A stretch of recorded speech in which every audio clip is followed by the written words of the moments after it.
کہ اہل عرب روزے کی عبادت سے واقف نہیں تھے۔ ان کے ہاں ملت ابراہیمی کی کچھ چیزیں تو چلی آ رہی تھی، اگرچہ بگاڑ ہو گیا تھا۔ نماز تھی، اس میں وہ سیٹیاں بجاتے تھے، تالیاں بجاتے تھے، نماز تو تھی، اس کا ذکر جو ہے قرآن مجید میں موجود ہے۔ حج موجود تھا، حج میں کچھ چیزیں انہوں نے بدل دی تھی، تلبیہ میں مشرکانہ عقیدہ شامل کر دیا تھا، اور یہ ہے کہ قریش یہ کہتے تھے کہ ہم عرفات نہیں جائیں گے، عرفات کا میدان جو ہے وہ حدود حرم سے باہر ہے، ہم حرم کے متولی ہیں، ہم حرم سے باہر نہیں جائیں گے۔ یہ عرفات تو دوسرے لوگ جو ہے باہر سے جو آتے ہیں ان کا کام ہے کہ وہ عرفات جائیں، یہ بھی انہوں نے غلط کام کر لیا تھا۔ اور جیسا کہ میں بعد میں بھی عرض کروں گا کہ جب سارے مناسک حج ادا ہو جائیں تو اس کے بعد 3 دن کا قیام اور ہے منی میں، وہ 3 دن کا بھی ہو سکتا ہے، 2 دن کا بھی ہو سکتا ہے۔ یہ اللہ کے ذکر کے لیے یہ دن تھے، تو انہوں نے اس میں اپنے آباء و اجداد کا ذکر جو ہے وہ کرنا شروع کر دیا۔ ہمارے بڑے ایسے تھے، ایسے بہادر تھے، ایسے سخی تھے، ان کا ذکر مبالغے کے ساتھ۔ تو بہرحال حج کے اندر انہوں نے خرابیاں تو ڈال دی تھی، حج موجود تھا، حج ہوتا تھا، طواف ہوتا تھا بیت اللہ کا۔ اسی طرح زکوٰۃ کے نام سے کوئی عبادت نہ صحیح، لیکن صدقات، خیرات، یہ تو ان کے ہاں تھا، لیکن صوم کی عبادت سے وہ واقف نہیں تھے۔ یہ لفظ جو عربی زبان میں آتا ہے یہ گھوڑوں کے لیے آتا تھا، گھوڑوں کو روزہ رکھواتے تھے۔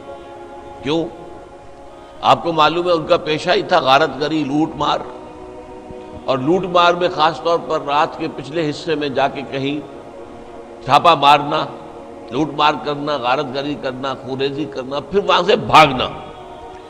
یہ جو گوریلا وار کا طریقہ ہوتا ہے، پھر وہاں پر مقابلے کرنے کے لیے رکنا نہیں ہے، پھر بلکہ وہاں سے بھاگ جانا ہے۔ اس کے لیے انہیں تیز رفتار سواری کی ضرورت تھی۔ ان کی جو عام سواری ہے اونٹ، وہ ویسے تو بہت سے اعتبارات سے ان کے لیے بہت موزوں سواری ہے، وہ پیاس بھی برداشت کر سکتا ہے، ایک ہفتے تک اگر پینے کو پانی نہ ملے تو اسے پرواہ نہیں ہے، بھوک برداشت کر سکتا ہے۔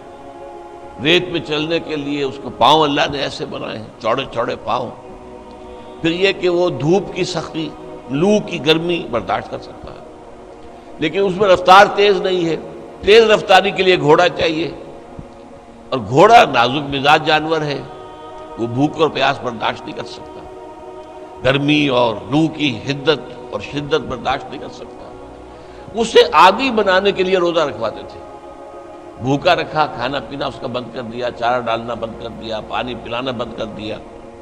پھر جب لو چلتی تھی تو اس کا رخ منہ جو ہے لو کی طرف کر کے، اور پھر وہ بدو کھڑا ہو جاتا تھا، اپنا منہ اور اپنا سر تو ڈھانپ لیتا تھا اپنے غترے کے اندر، لیکن وہ گھوڑے کا منہ رکھتا تھا سیدھا لو کی طرف، تاکہ اس کو لو برداشت کرنے کا مادہ اس کو پیدا ہوتا ہے۔ اس کو کہتے تھے روزہ، یہ جو ہے ہمارا گھوڑا جو ہے روزے سے۔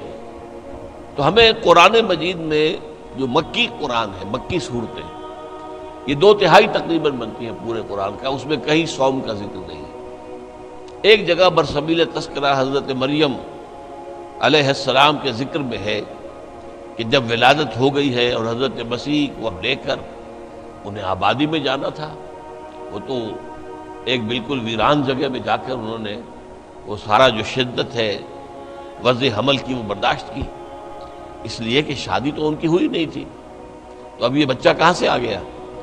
تو اب وہ بہت پریشان تھی کہ میں کیا کروں گی، کیا کہوں گی، اس بچے کو لے جاؤں گی۔ تو قرآن مجید میں سورہ مریم میں ہے کہ یا تو فرشتے نے پکار کر کہا یا اسی بچے نے پکار کر کہا، گھبرائیں نہیں۔ اگر کسی انسان کو آپ دیکھیں تو کہہ دیں کہ میں نے تو رحمان کے لیے، اللہ کے لیے ایک روزے کی نظر مانی ہوئی ہے، میں کسی سے بات نہیں کروں گی۔ بس یہ صوم کا ایک ذکر جو ہے مکی آیات میں ایک جگہ پر ہے، وہ بھی برسبیل تذکرہ ہے، کوئی حکم کے طور پر نہیں۔ اس حوالے سے اگر غور کیا جائے، حضور صلی اللہ علیہ وسلم جب مدینہ تشریف لائے ہجرت کر کے، تو آپ نے دیکھا کہ یہودی محرم کی 10ویں تاریخ عاشورہ اس کا روزہ رکھتے تھے۔ آپ نے پوچھا کیوں رکھتے ہو روزہ؟ انہوں نے جواب دیا کہ اس دن اللہ نے ہمیں فرعون سے نجات دی تھی، سمندر کو پھاڑ کر ہمیں پار کرا دیا تھا، اور فرعون کو اس کے لشکر سمیت غرق کر دیا تھا، تو ہم شکرانے کے طور پر روزہ رکھتے ہیں۔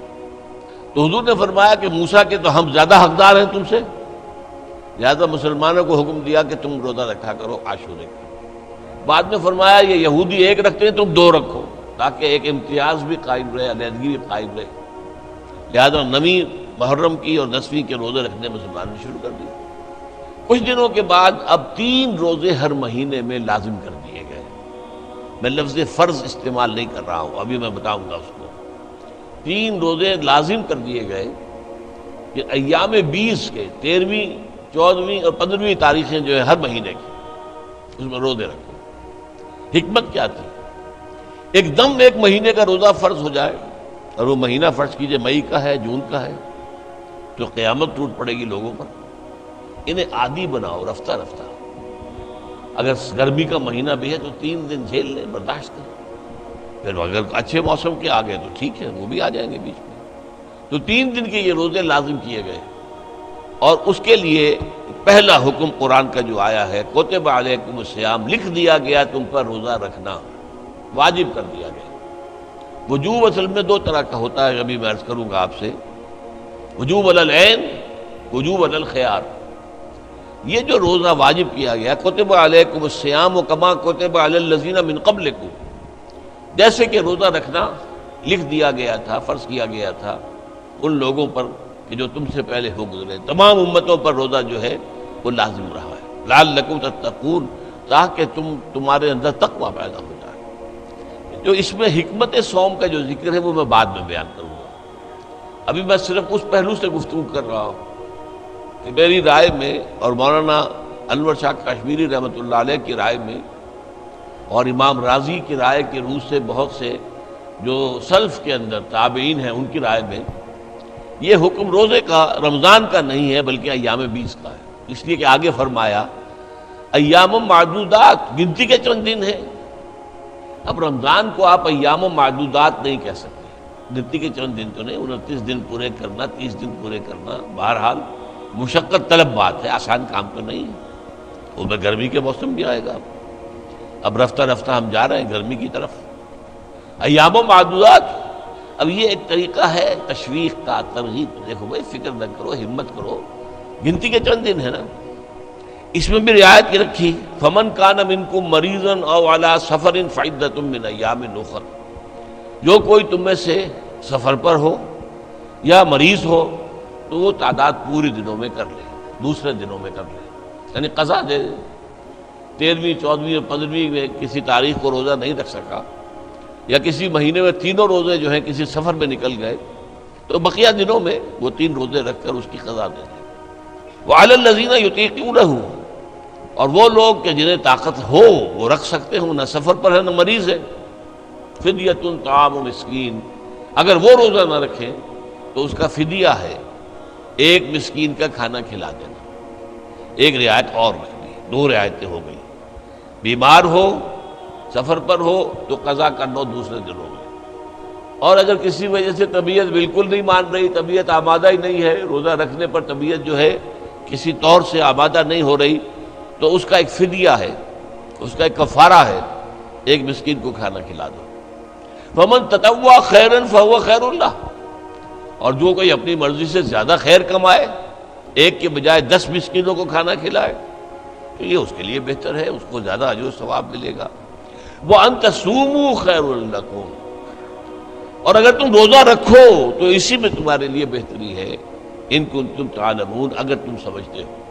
اب یہ الفاظ جو ہے خود بول رہے ہیں، ترغیب ہے، ان تصوموا خیرا لکم، اگر تم روزہ رکھو تو یہ بہتر ہے، فائدہ نہ اٹھاؤ جو تمہیں دوسری رعایت دی جا رہی ہے کہ روزہ نہ رکھو تو اس کا فدیہ جو ہے 1 مسکین کا کھانا کھلا دینا، اس سے فائدہ نہ اٹھاؤ، اسی میں بہتری ہے۔ پھر ایام و معدودات میں نے آپ سے عرض کیا، گنتی کے چند دن۔ اب اصول قرآن مجید کا یہ ہے، القرآن یفسر بعضہ بعضا، قرآن کا ایک حصہ دوسرے حصے کی تفسیر بیان کرتا ہے۔ یہ ایام و معدود کا کے الفاظ آئے ہیں 2 ہی رکوعوں کے بعد حج کے ضمن میں۔ حج کے ضمن میں جیسا کہ میں نے ابتدا میں بھی عرض کیا تھا، جب تمام مناسک حج ادا ہو گئے، وقوف عرفہ بھی ہو گیا، مزدلفہ بھی ہو گیا، پھر قربانی بھی ہو گئی، حلق بھی ہو گئی، رمی ہو گئی، یہ سارے جو ہے تمام جو مناسک ہیں وہ پورے ہو گئے۔ اب 2 دن یا 3 دن قیام کرو مینا میں اللہ کے ذکر کے لیے، چنانچہ ان رکوع میں فرمایا گیا فَإِذَا قَضَيْتُم مَّنَاسِكَكُمْ فَاذْكُرُوا اللَّهَ كَذِكْرِكُمْ آبَاءَكُمْ أَوْ أَشَدَّ ذِكْرًا، جب تمام مناسک کے حج ادا ہو جائیں، پورے ہو جائیں، تو پھر اب اللہ کا ذکر کرو اتنا شدت کے ساتھ، بلکہ زیادہ شدت کے ساتھ جس کے ساتھ تم اپنے آباء و اجداد کا ذکر کرتے تھے۔ یہ خرابی انہوں نے کر لی تھی، بجائے اللہ کی یاد کے، اللہ کے ذکر کے، اللہ کی عظمت کے بیان کے، اللہ کے انعامات اور احسانات کے تذکرے کی بجائے وہ اپنے بڑے لوگوں کے جو ہیں اوصاف اور ان کا کردار اور ان کے کارنامے اور ان کی سخاوت، ان کی شجاعت، ان کی بہادری، یہ اس کا تذکرہ کرتے۔ تو فرمایا نہیں، فَاذْكُرُوا اللَّهَ كَذِكْرِكُمْ آبَاءَكُمْ أَوْ أَشَدَّ ذِكْرًا، تو اللہ کا ذکر کیا کرو جیسے کہ اپنے آباء و اجداد کا ذکر کرتے رہے ہو، بلکہ اس سے بھی زیادہ۔ آگے چل کر فرمایا وَاذْكُرُوا اللَّهَ فِي أَيَّامٍ مَّعْدُودَاتٍ، وہی الفاظ آ گئے، ذکر کرو اللہ کا گنتی کے چند دنوں میں۔ فَمَن تَعَجَّلَ فِي يَوْمَيْنِ فَلَا إِثْمَ عَلَيْهِ، جو کوئی 3 دن پورے کرنے کی بجائے 2 دن پورے کر کے چلا آیا، اس پر بھی کوئی گناہ نہیں ہے۔ وَمَن تَأَخَّرَ فَلَا إِثْمَ عَلَيْهِ، اور جس نے مؤخر کیا اور پورے 3 دن وہاں پر لگائے، اس میں بھی کوئی گناہ نہیں ہے۔ اب یہاں 2 یا 3 دن کے لیے آ رہا ہے ایام معدودات، اسی طریقے سے وہ جو فرمایا ایام معدودات فمن کان منکم مریضا او علی سفر فعدۃ من ایام اخر، یہ ہے در حقیقت اس روزے کا پہلا حکم، ایام 20 کے 3 روزے۔ جب رمضان مبارک کا روزہ فرض ہو گیا تو اب یہ واجب نہیں رہے، اسے کہتے ہیں وجوب علی الخیار، اختیار ہے، چاہے روزہ رکھ لو، چاہے ایک مسکین کو کھانا کھلا دو۔ جب رمضان کے روزوں کا حکم آیا یہ وجوب ختم ہو گیا، وجوب علی الخیار نہیں رہا، اب وجوب علی العین ہے، روزہ رکھنا ہی ہوگا لازماً۔ صرف ایک رعایت باقی رہی کہ ہاں اگر بیمار ہو، سفر پر ہو تو قضا کر سکتے ہو، لیکن تعداد پوری کرنی ہوگی، وہ آیت میں بعد میں پڑھوں گا ابھی۔ اب یہ جو رعایت رکھی گئی تھی جب روزہ رمضان کا فرض ہو گیا تو اب یہ 3 روزے جو ہیں ایام 20 کے یہی لازم نہیں رہے، لیکن حضور نے انہیں برقرار رکھا۔ آپ نفلی روزے رکھتے تھے، 13ویں، 14ویں، 15ویں جو دن تاریخیں ہیں ہر مہینے کی آپ روزہ رکھتے تھے، باقی رکھا۔ اور بھی جو لوگ جن کو اللہ تعالیٰ کا قرب جو ہے زیادہ پیارا ہے، روحانیت سے جنہیں زیادہ دلچسپی ہے، وہ نفلی روزے بھی رکھتے ہیں، ہفتے میں 2 روزے، پیر کا روز اور جمعرات کے روز، اور مہینے میں پھر 3، 13ویں، 14ویں اور 15ویں، یہ نفلی روزے۔ یہ رمضان کے روزے تو فرض ہو گئے نا۔